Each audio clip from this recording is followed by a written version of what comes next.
시편 118편 17절 말씀, 내가 죽지 않고 살아서 여호와의 행사를 선포하리라. 우리가 나라를 사랑하면서 살자라는 이러한 제목으로 말씀을 잡아봤습니다. 애국가에 보게 되면은 동해물과 백두산이 마르고 닳도록 하나님이 보호하사 우리나라 만세. 여러분들 국가적인 행사나 여러 가지 할 때에 애국가를 부르게 되죠. 참 하나님이 보호하사 우리나라 만세. 얼마나 좋은지 몰라요. 여러분, 나라가 먼저입니다. 여호와로 자기 하나님을 삼는 나라 곧 하나님의 기업으로 배신한 바 된 백성은 복이 있도다. 시편 33편 12절에 말씀해 주고 있는데요. 기독교인일수록 역사의식을 가지고 나라를 사랑해야 합니다. 무슨 일을 하든 성도는 이 나라를 이끄는 지도자입니다. 국가의 흥망성쇠는 누구의 손에 달려 있느냐? 바로 여러분들의 손에 달려 있어요. 성도들의 손에 잘 달려 있습니다. 우리 성도는 누구보다도 국가와 나라의 민족을 위해서 관심이 있어야 합니다. 예수님은 애국자이셨습니다. 동족인 유대인들에게 먼저 복음을 전하셨고 나라를 위해 눈물을 흘리셨으며 나라가 먼저라고 말씀하셨어요. 너희는 먼저 그의 나라와 그의 의를 구하라. 그리하면 이 모든 것을 너희에게 더하시리라. 마태복음 6장 33절을 저는 꽉 붙잡고 일평생 살아왔어요. 나라를 사랑하는 성경적 방법을 우리가 정말로 여러분들이나 저나 다시 한번 점검하고 알아보므로 애국하는 성도, 애국하는 교회, 애국하는 국민, 바로 우리 모두가 몰라가지고 못하지 하나하나 짚어나가면서 제가 여러분들에게 알려드리겠습니다. 오늘은 2025년 6월 1일입니다. 6월 하게 되면은 6.25 전쟁이 일어났던 그러한 선조들의 피 흘리면서 땀 흘리면서 눈물 흘리면서 이 나라를 위해 싸워서 이 나라를 세웠지 않습니까? 그러므로 우리는 이 6월 달에 먼저 첫 번째 애국 선열들을 기억해야 됩니다. 소수일지라도 애국자가 나라를 살립니다. 대한민국은 위기 때마다 생명을 바치는 애국자들이 있었습니다. 애국 선열들의 피가 있었기 때문에 오늘의 우리가 있는 것입니다. 애국 선열을 항상 기억하고 보답하는 것은 바로 효입니다. 효. 여러분, 한 5가지로 정리해서 말씀을 드린다면은, 첫째는 3.1 운동이 없었다면은 우리나라는 과연 어떻게 되었겠는가? 정의를 모르는 국민이 되었을 것입니다. 정신이 죽은 아마 국민이 되었을 것입니다. 3.1절을 통해서 우리 국민들은 깨어났던 것입니다. 태극기를 들고 대한독립 만세를 외치면서 일본에 저항하면서 싸웠던 것입니다. 그때에 그 많은 애국 선열들이 희생되었고 죽었습니다. 두 번째, 6.25 전쟁으로 공산화가 되었다면 지금 우리의 삶은 어떻게 되었겠습니까? 북한 동포들처럼 삶이 억압당하고 예배도 제대로 못 드리고 2000여 개에 있는 그 교회가 6.25 전쟁으로 인해서 북쪽은 교회가 다 소멸되었습니다. 기아와 가난으로 아마 고통을 당하고 있을 것입니다. 곤상하가 되었답니다. 저는 지난 수요일 새벽에 CBMC 회장님으로부터 설교를 해달라 그래가지고 하는데 어느 권사님이 이 나라를 공산당으로부터 막아주십시오 하는 그 공산당 이야기가 딱 나오는데 내 머릿속에서는 이성복 어린이가 딱 생각이 나는 거예요. 제가 우리 성도님들한테는 이 말씀을 안 드렸잖아요. 그죠? 이성복이가 어린이가 살아있다면 저하고 동갑이에요. 1959년 12월 9일생이거든요. 그런데 그가 생일날 1968년 12월 9일날 만 9세의 나이로 공산당에 의해서 죽었잖아요. 북한에서 난파된 무작공비 5명이 강원도 평창군 진부면 노동리에 그 이성복 집에서 이성복 가족의 집에 침입을 했어요.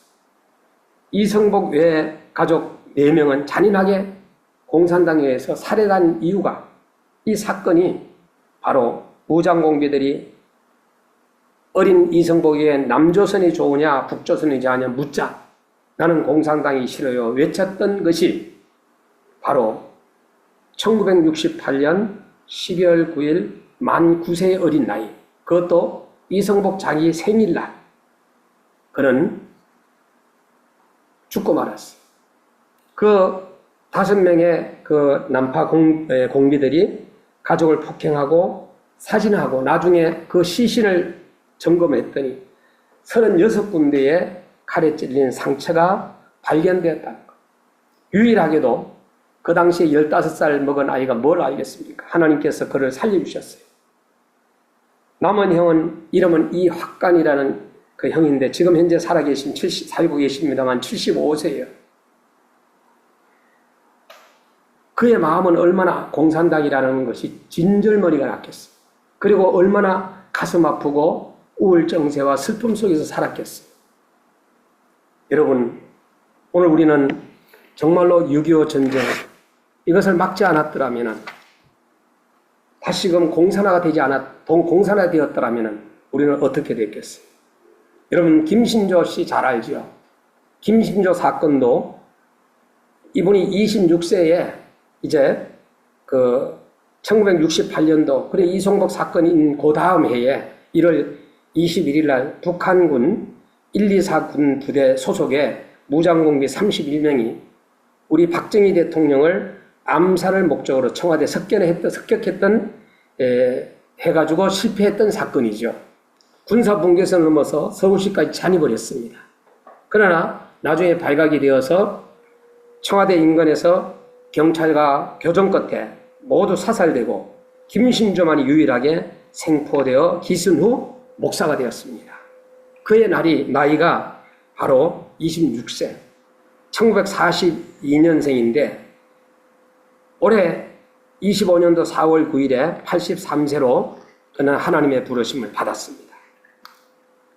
6.25 전쟁의 공산화가 되었다면 우리의 삶은 어떻게 되었을까? 여러분 끔찍스럽지 않겠어요? 우리는 애국선열을 기억해야 되는데 세 번째는 하나님의 역사를 기억하라고 하십니다. 역사를 기억하는 것은 하나님께서 어떤 사람을 통해 무슨 일을 이루셨는지 기억하는 것입니다. 그래서 어르신네들이 이야기하는 거 있잖아요. 잘 들어야 돼요. 김진홍 목사님께서 설명하는 하나하나를 갖다가 우리는 들을 필요성이 있어요. 왜? 우리보다 먼저 이 땅에 태어나셨고 또 우리보다 더 많은 역사를 알고 계시기 때문에 또 여러분들의 어르신네들 엄마 아빠의 그 역사 이야기를 우리는 귀담아 들을 필요성이 있어요. 녹음도 해놓을 필요성이 있어요. 이사야 46장 9절에 너희는 옛적 일을 기억하라 그랬어요.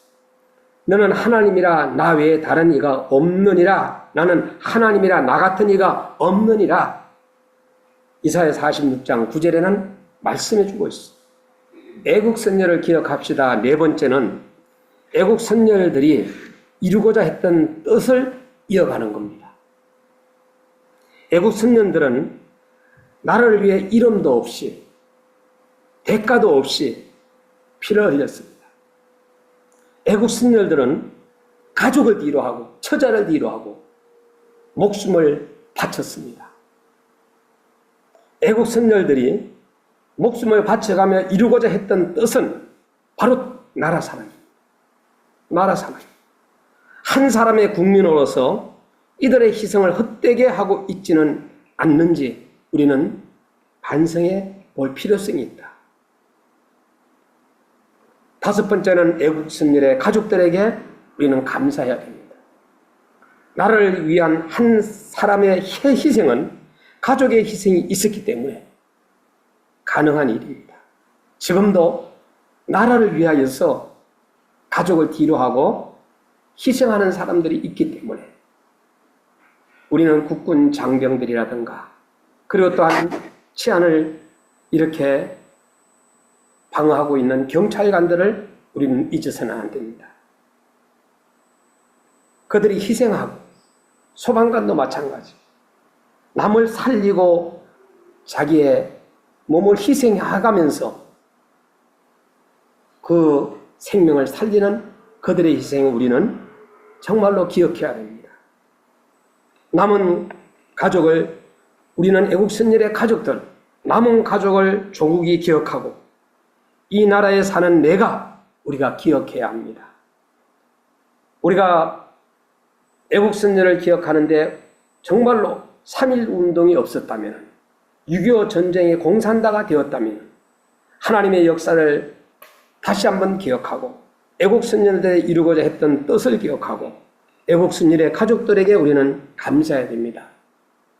여러분들 잘 아는 인도의 간디는 7가지가 그 나라를 망하는 망국론이 있는데 나라를 망하려면 이렇게 하면 망한다 7가지를 얘기했어요. 첫째는 원칙 없는 정치.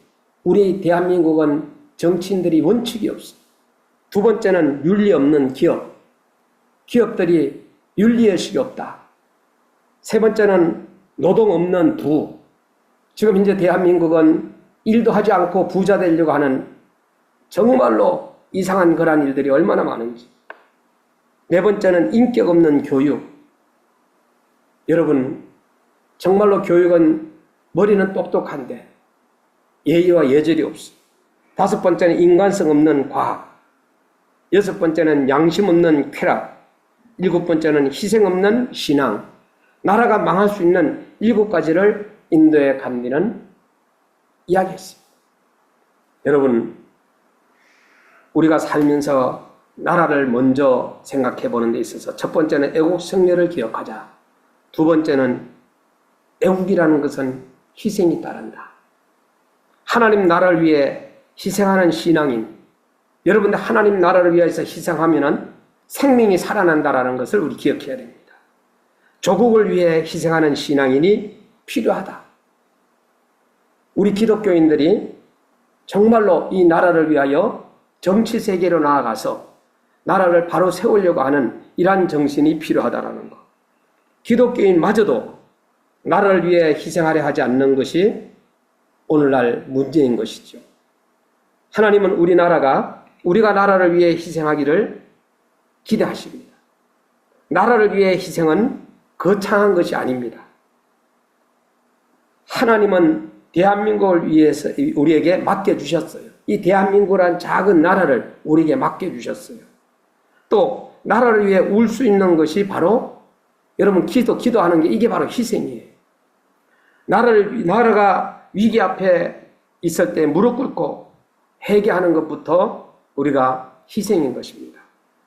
나라가 무너지는 것을 바로 세우는 것이 바로 희생입니다. 위대한 지도자는 조건 없이 희생하는 것입니다. 나라의 일꾼으로서 더 크게 쓰임 받으려면 모세처럼 희생할 수 있어야 합니다. 여러분, 오늘 우리는 또 세 번째는 정의를 실현하는 애국자가 되자라는 거예요. 첫 번째는 애국 선열을 기억하고, 두 번째는 애국은 바로 희생이라는 거, 세 번째는 정의를 실현하는 애국자가 되자라는 거예요. 전 세계에 지금 현재 막 전쟁으로 인해 가지고 난리가 났어. 테러가 들끓는 이유는 정의 없는 애국심 때문입니다. 정의 없는 애국심은 배타적인 민족주의를 불러오는 것이거든요. 배타적인 민족주의는 서슴지 않고 다른 민족을 말살하는 무서운 이념입니다. 하나님의 정의를 실현하는 것이 바로 참된 애국입니다. 오늘 우리 대한민국을 누가 지켜야 돼요? 우리가 지켜야 돼요. 우리 대한민국을 둘러싸고 있는 걸 한번 보십시다. 북한이, 소련이, 중국이, 일본이 뺑 둘러 앉아가지고 조그마한 나라인데, 그런데 지금까지 많은 전쟁을, 지금까지 살아있는 1000번 이상의 외국 외세들이 침입을 해왔지만은 하나님은 이 나라를 지켜주셨어요. 이 땅에 하나님의 정의를 심음으로써 애국을 신현해야 합니다. 3.1운동에서 나타났던 정의의 정신을 우리는 수호하자는 얘기예요.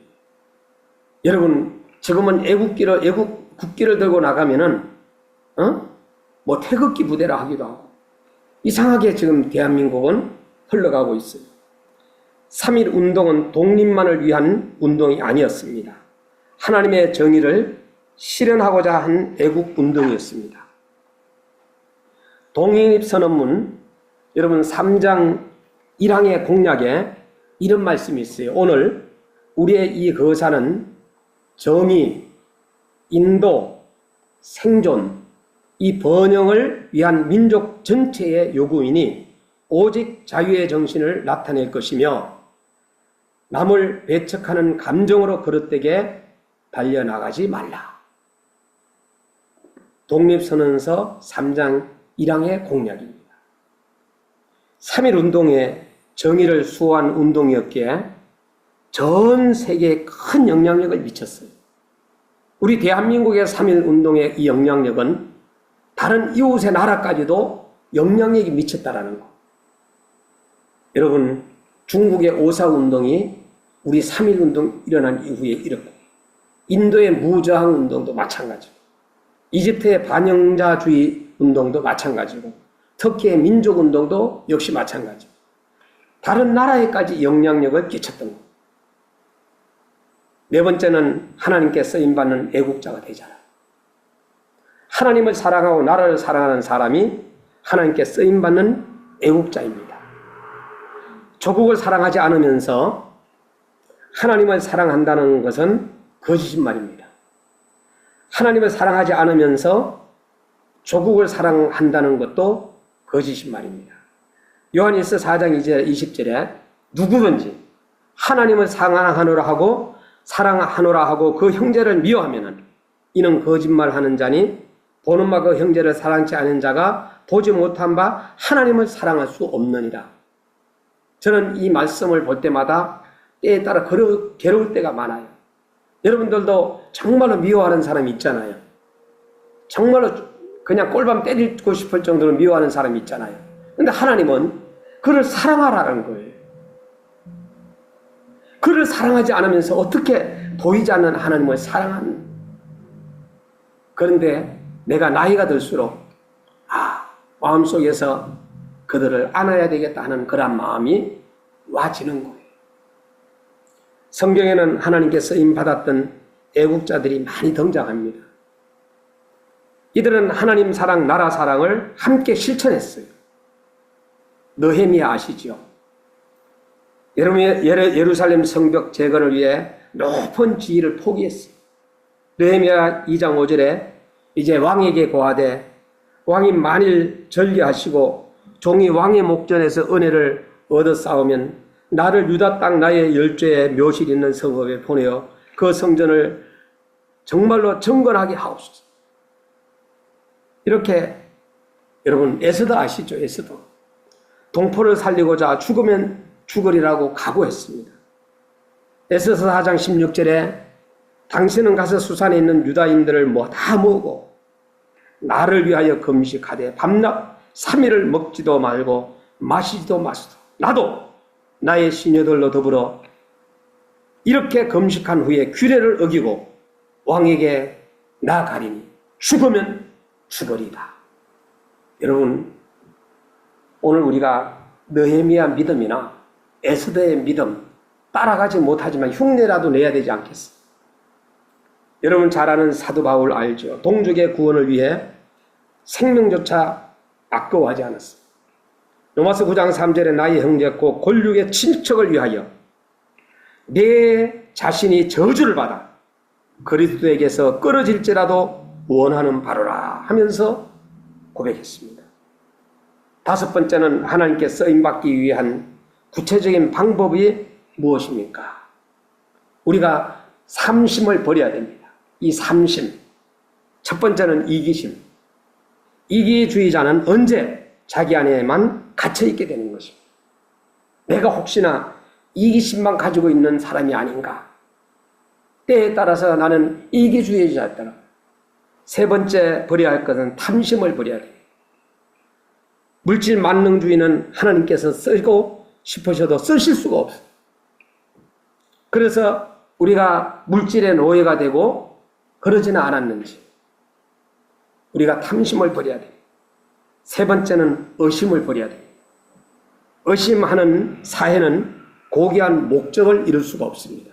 우리가 얼마나 하나님을 의심하고 그리고 또한 리더자를 의심하고 정말로 나에게 도움을 준 사람을 의심해 왔는지 이기심과 탐심과 의심을 우리는 버려야 될 줄입니다.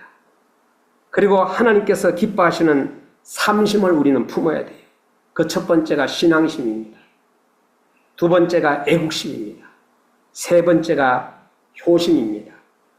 여러분 정말로 우리가 어떤 어려움이 있고 힘들고 사람이요 위기가 일어나잖아. 전쟁이 일어나고 위기가 닥칠 때는 하나님을 100% 찾습니다. 하나님 살려주세요. 내가 병들어 가지고 다 죽어가잖아요. 그러면은 하나님을 찾게 되어 있어요. 하나님 이 병만 낫기만 한다면은 내가 하나님을 떠나지 않겠습니다. 하고 이렇게 신앙심으로 돌아온다. 이것이 우리의 인간의 본능이고 연약성이에요. 그래서 병원에 가가지고 누워있는 사람들 손만 잡고 예수님 믿으세요 하게 되면은 그들의 마음이 다 받아들인다. 두 번째는 애국심인데 여러분 이 나라가 없이 우리가 만일에 산다고 해보세요. 난민이 되지 않겠어요? 그들의 비참함은 대단하죠. 한번 생각해 보세요. 우리 후손들이 또 우리가 일제시대에 어떻게 살아왔는지를. 여러분 강아지 고양이에게 효도하지 말고 우리가 누구한테? 부모님에게 효도를 좀 했으면 좋겠어요. 강아지 고양이에게 쓰는 돈은 아까워하지 않아요. 근데 부모가 병원에 오랫동안 누워있으면 빨리 돌아가셨으면 좋겠다. 그런 적은 없으신지. 네? 여러분 한번 생각해 보세요. 우리는 하나님께서 기뻐하시는 삼심을 마음속에 품고 우리가 유월을 시작했으면 좋겠습니다. 하나님께서 사용하시는 지도자가 되자라는 거예요. 권리를 주장하기보다 책임감을 감당하는 우리가 되고 비판하기보다 우리가 칭찬하고 말만 앞세우기보다 우리가 뭔가 실천을 하고 양보함으로 우리가 하나 되자 하는 거예요. 성도들부터 우리가 정직할 때에 우리 성도들의 지도자들이 또 정치인들을 만들잖아요. 그래서 우리 지도자들은 다시 한번 정치인들에게 바르게 지도할 필요성이 있다. 결론으로 말씀을 드린다면 나라 사랑은 나라를 먼저 생각하는 태도에서 시작됩니다. 우리는 하나님 나라와 더불어 대한민국 나라에 속한 백성들입니다. 여러분 나라가 어디입니까 하면은 우리는 대한민국. 어느 부부가 있었는데 부인은 미국 국적을 가지고 남편은 대한민국 국적을 가졌어요. 나중에 미국에 가가 살고 싶어도 하나가 못 될 수도 있어요. 대한민국에 살고 싶어도 하나가 살 수가 없어요. 이제는 점차적으로 이국 국적을 갖다가 정리하는 단계에 있습니다. 우리는 대한민국이라는 국적을 포기하지 말자는 거예요. 미국을 막 비판하는 사람들이 있어요. 미군을 철수해야 된다 막 이래요. 미국은 때려 부수자, 미국인을 죽이자, 미국을 뭐 이런 사람들이 있어요. 그런데 지 새끼들을 조사해 보면은요, 미국 가가 지금 유학 공부하고 있어요. 여러분, 그러지 말자. 최고의 나라 사랑은 대한민국을 복음하는 것입니다. 오늘의 대한민국이 있기까지 우리 선조들의 신앙심, 애국심, 효심이 있었다라는 것. 그들에게 신앙 실천을 애국이었습니다. 우리도 행동하는 신앙인이 되어서 이 시대를 이끌고 나아가야 합니다. 예수님처럼 우리도 애국심이 되어야 됩니다. 기독교는 국경이 없으나 기독교인은 국적이 있습니다. 애국은 신앙의 본질이며 사람됨의 기본이고 가정과 학교와 기업과 교회 모두가 가져야 할 정신입니다. 애국할 수 없으면 대통령도 훌륭한 CEO 기업가도 목사도 되지 말아야 됩니다. 저는 그렇게 생각해요. 지도자는 반드시 애국자여야 한다는 거. 대통령이 먼저 애국자가 되어야 됩니다. 여러분 청와대를 간다든가 직원으로 간다든가 그 다음에 경찰서 우리 경목이 되잖아요. 정과 있는 교회가 아무리 커도 정과 있으면 경목이 못 돼요. 그런데 지금 현재 정치인들은 정과자가 있어도 청와대 들어가요. 응? 이게 맞지가 않아요. 위에 사람과 밑에 사람들이 이게 맞지가 않다는 얘기. 여러분, 우리는 앞뒤가 맞는 그러한 정치를 해야 된다는 거. 이번에는 정과 17번도 대통령 후보로 나왔더라고요. 정과자는 아예 앞으로는 우리 대한민국이 대통령이 출마할 수 없을 정도로 그렇게 법을 저는 만들어야 된다 생각해요. 깨끗해야 된다 생각합니다. 대통령이 깨끗해야지만이 밑에도 깨끗한 거예요. 대통령이 지저분하면 밑에가 어떻게 되겠어요? 윗물이 깨끗해야지 아랫물도 깨끗한 거예요. 위에가 썩었는데 아래가 안 썩겠어요? 제가 청소년 사역을 30년 넘게 해봤는데 아이가 계속 문제를 일으키는 거예요. 그래서 이 아이가 왜 그러지? 근데 그 부모님은 너무나도 훌륭하신 분들이 알지 못하는 비밀이 있었던 거예요. 그 부모님들이 썩어 빠진 정신과 그 썩어 빠진 상태를 가지고 있었던 거예요. 나중에 발견했어요. 그 부모님의 영향력이 자녀에게로 그대로 온다라는 거예요. 오늘날에 우리 부부들이 싸우잖아요. 그러면 18자 함부로 막 쓰는 거예요. 자녀가 있는데도 그 자녀에게 영향력이 다 가는 거예요. 반드시 지도자는 애국자여야 합니다. 우리의 자녀가 지도자가 되기를 원한다면 반드시 하나님 나라의 애국자, 대한민국의 애국자로 양육해야 된다는 것. 저는 나라 사랑에 대한 나의 실천에 대해서 우리가 점검하고 마무리를 하려고 합니다. 첫 번째, 건강한 사회를 만드는 건강한 시민이 되겠습니다. 로마서 12장 10절 11절에 형제를 사랑하여 서로 우애하고 존경하기를 서로 먼저 하며 부진하여 게으르지 말고 열심을 품고 주를 섬기라. 두 번째, 국민의 의무를 다하며 공공질서에 앞장서겠습니다. 로마서 13장 7절에 모든 자에게 줄 것은 주되 공세를 받을 자에게 공세를 바치고 국세 받을 자에게 국세를 바치고 두려워할 자를 두려워하며 존경할 자를 존경하라. 세 번째, 오늘의 조국이 있기까지 선조들의 희생을 잊지 않겠습니다. 신명기 32장 7절에 옛날을 기억하라. 역대의 연대를 생각하라. 내 아버지에게 물으라. 그가 내게 설명할 것이요. 내 어른들에게 물으라. 그들이 내게 이르리로다. 네 번째는 대한민국 국민의 자부심과 긍지를 세계 만방에 떨치겠습니다. 시편 33편 12절에 여호와로 자기 하나님을 삼는 나라 곧 하나님의 기업으로 빼심받은 백성은 복이 있도다 했습니다. 네 번째는 대한민국 국민의 자부심과 긍지를 세계 만방에 떨치겠습니다. 시편 33편 12절에 여호와 자기 하나님을 삼는 나라 곧 하나님의 기호로 빼심받은 백성은 복이 있도다. 반복해서 한 번 더 했습니다. 다섯 번째, 후세들에게 자랑스러운 조국을 물려주도록 최선을 다하겠습니다. 사무엘상 11장 14절에 사무엘이 백성에게 이르되 오라 우리가 길갈로 가서 나라를 새롭게 하자. 여섯 번째, 부정부패를 배격하고 헛된 재물에 마음을 두지 않겠습니다. 히브리서 13장 5절에 돈을 사랑치 말고 있는 바를 족한 줄로 알라. 그같이 말씀하시기를 내가 과연 너희를 버리지 아니하고 과연 너희를 떠나지 아니하리라 하셨느니라. 일곱 번째는 남북 통일을 위해 인내하며 기도하겠습니다. 에스겔서 37장 17절에 그 막대기들을 서로 연합하여 하나가 되게 하라. 내 손에서 둘이 하나가 되리라. 여러분 현수막을 보시게 되면은 사무엘상 26장 25절에 사울이 다윗에게 이르되 내 아들아 내 아들 다윗아 내게 복이 있을지로다. 이 사울이 다윗에게 말하는 거죠.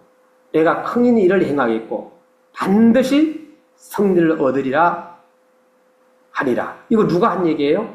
사울이 다윗에게 하는 얘기죠. 내가 큰 일을 행하겠고 반드시 승리를 얻으리. 내가에다가 여러분 이름을 넣어보세요. 봉수가 큰 일을 행하였고 반드시 승리를 얻으리라. 다윗은 자기의 길로 가고 사울은 자기의 고속으로 돌아가니라. 이렇게 마무리가 되죠. 저는 어저께 집에 있는 옛날에 교회에 영상 녹화했던 테이프 있죠. 어린이집을 할 때에 그 재롱했던 영상, 태권도 시범 보였던 영상, 해외 가가지고 찍었던 영상, 5리터짜리 있잖아요. 4푸대를 갖다가 버렸어요. 버리고 나니까 얼마나 아까운지. 그런데 우리 집은 깨끗해. 뭔 말이죠? 다 버렸는데 우리 집은 깨끗하더라고. 여러분, 이제 저도 나이가 들어가면서 하나하나 버리는데 이제 남들에게 줄 것은 주고 베풀 것은 베풀고 하나님이 부르시는 그날에 아멘 주 예수여 할렐루야 아멘 하면서 임마누엘 할 수 있는 여러분 모두가 되시기를 주의 이름으로 축원합니다.